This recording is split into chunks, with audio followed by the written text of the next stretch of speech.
और अब खबरें हरियाणा से हैं। हरियाणा के गुरुग्राम और नूंह में दुनिया का सबसे बड़ा सफारी पार्क बनाया गया है, जो 10,000 एकड़ में फैला होगा। शारजाह से मुख्यमंत्री मनोहर लाल ने वहां के सफारी की यात्रा के दौरान ये ऐलान किया है।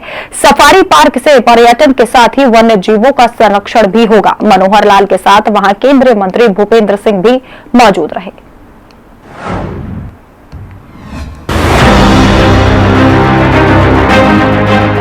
मुख्यमंत्री मनोहर लाल इन दिनों शारजाह के जंगल सफारी के दौरे पर हैं।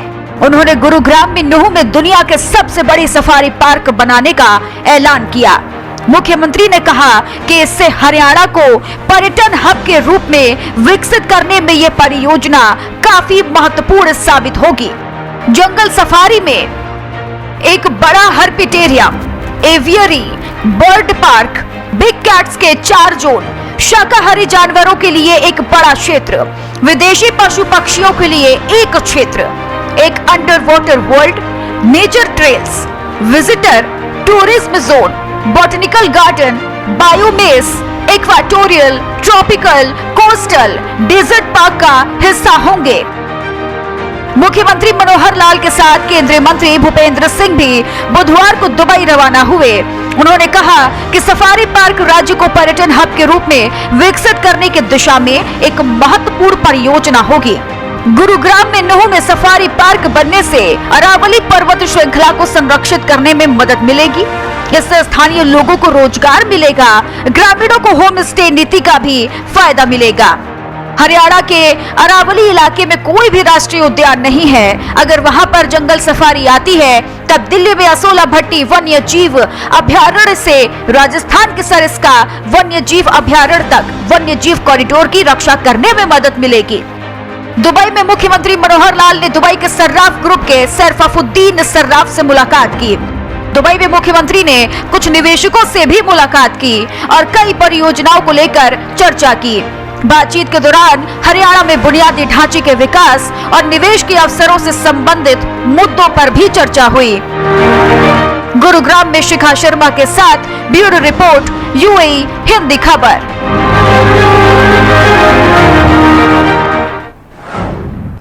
हिंदी खबर ने हरियाणा के परिवहन मंत्री मूलचंद शर्मा से खास बातचीत की। मूलचंद शर्मा ने बताया कि हमारे रोडवेज में जो drivers, conductor, inspector, sub inspector हैं, जो कि अपने घर से दूर रहते हैं, जल्दी से उनके डिपार्टमेंट में ट्रांसफर करने की कोशिश करेंगे। वहीं आगे उन्होंने क्या कुछ कहा, सुनिए।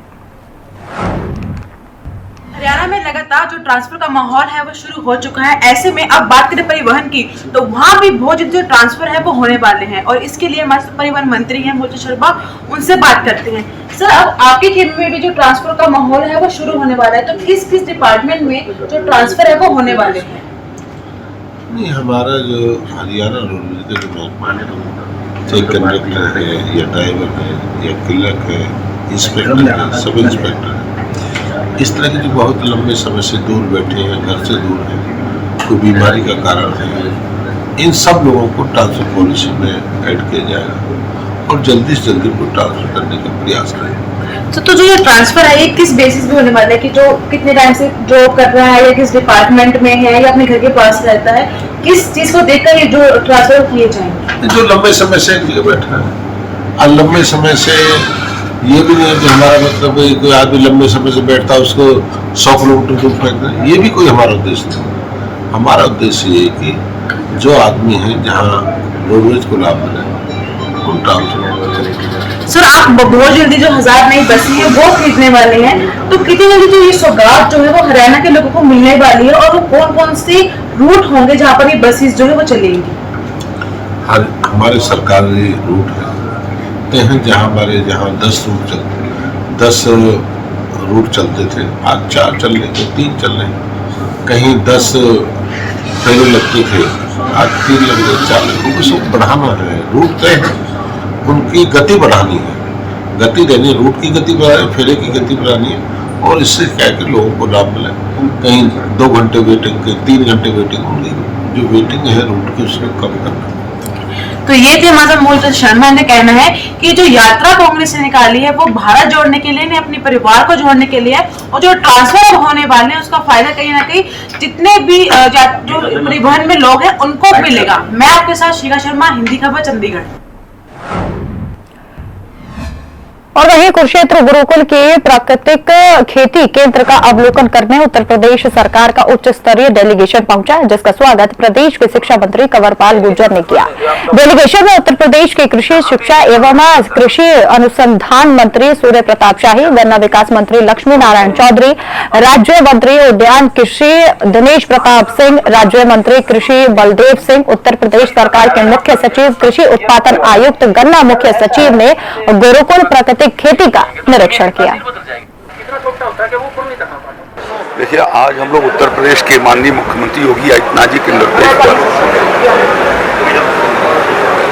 उत्तर प्रदेश के किसानों और कृषि से संबंधित सभी विभागों के मंत्रियों और अधिकारियों के यहाँ पर एक अध्ययन दल आया है। कुरुक्षेत्र के गुरुकुल के इस फार्म पर यहाँ पिछले 5 वर्षों से गो आधारित प्राकृतिक खेती का काम आचार्य देवव्रत जी के मार्गदर्शन में संपन्न हो रहा है, और उत्तर प्रदेश के भीतर गो आधारित प्राकृतिक खेती को कैसे वहाँ पर लगाया जाए उसका प्रशिक्षण भी देंगे, और किसानों के फील्ड पर और जो विश्वविद्यालय के केवी के और साथ साथ में जो हमारे एग्रीकल्चर कृषि फार्म है वहाँ पर भी इस विधा को प्रारंभ किया जाएगा, जिससे खेती की लागत को घटे और किसानों की आमदनी बढ़े। ये प्राकृतिक खेती के एक मॉडल बन गए हैं।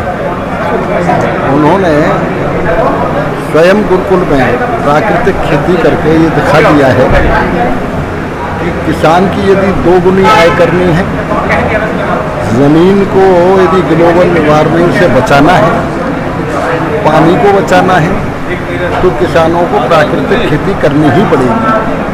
आज हमने यहाँ धान और गन्ना देखा है, ऐसा धान और गन्ना कहीं भी नज़र नहीं आता। पेस्टिसाइड और उनके जो हैं, मैं भी किसान हूँ, मैं भी धान भी करता हूँ, गन्ना भी करता हूँ, लेकिन जिस तरह से प्राकृतिक खेती के द्वारा यहाँ गन्ना और धान की फसल देखी है, ऐसी फसल कहीं पूरे देश में देखने को और मिलती।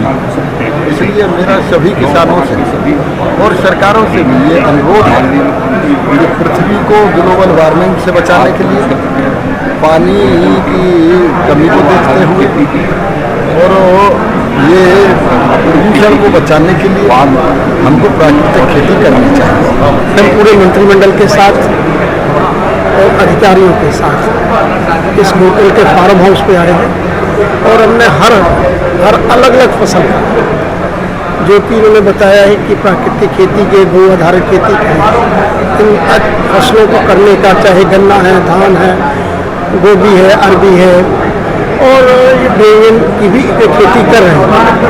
तो हमने इस पर थोड़ा सा चर्चा करी है, क्योंकि ये अच्छा किसानों के लिए जो लाभ हो, हम इसको यूपी मॉडल में भी माननीय मुख्यमंत्री जी के नेतृत्व में, हमारे योगी जी के नेतृत्व में ये सारी टीम आई है। तो हम चाहते हैं कि भाई ये ऐसी खेती करके किसानों को भी लाभ दिया जाए।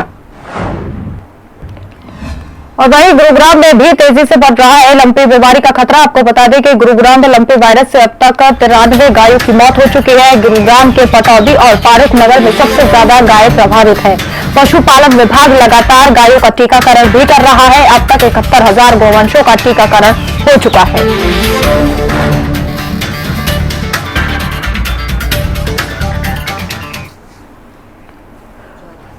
तो गुरुग्राम में भी लंपी वायरस का कहर देखने को मिल रहा है। हालांकि पशुपालन विभाग लगातार गायों का टीकाकरण भी वहां पर कर रहा है। हजारों गायों का अब तक टीकाकरण हो चुका है, लेकिन बावजूद इसके आपको बता दें कि गुरुग्राम में लंपी वायरस लगातार फैलता जा रहा है। गोवंशों को काफी नुकसान इससे हो रहा है।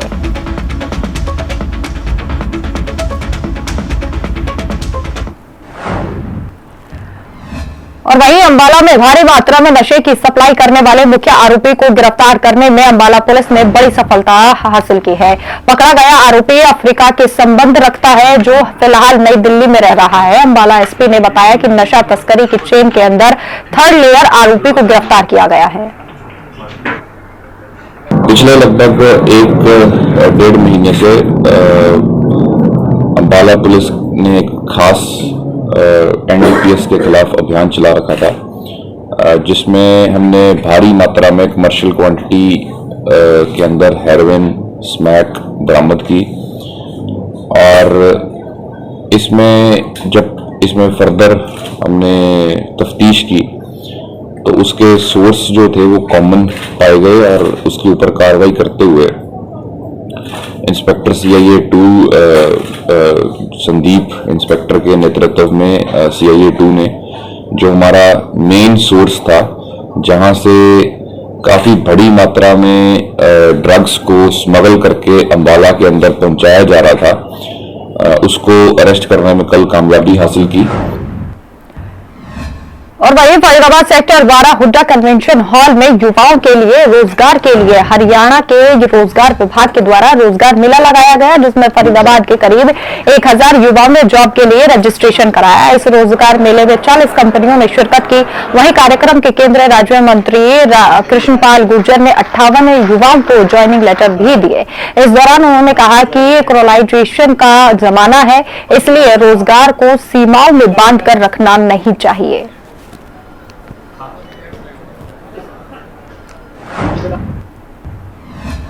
और वहीं त्योहारी सीजन के चलते बाजारों में अब लोगों की चहल पहल भी शुरू हो गई है। दिखाई दे रही ये तस्वीर बल्लभगढ़ बाजारों की है, जहां दुकानदार अब खरीदारी की उम्मीद लगाए बैठे हैं।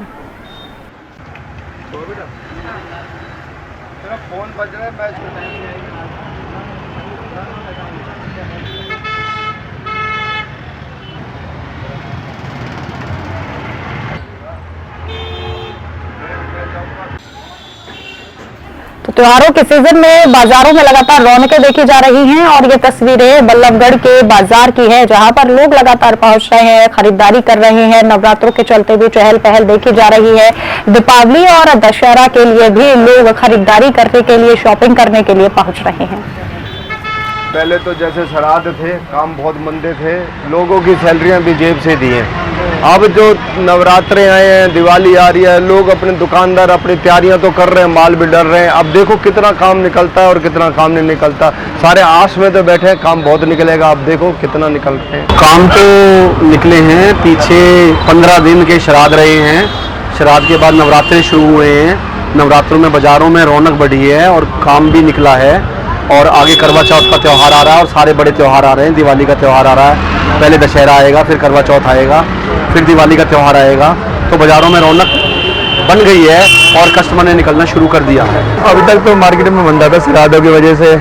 अब तैयारी कर रहे हैं, हम सब माल वाल भर रहे हैं। आगे आने वाले नवरात्रों में थोड़ा सा दशहरा दिवाली आएगी तो रौनक आनी तो चाहिए।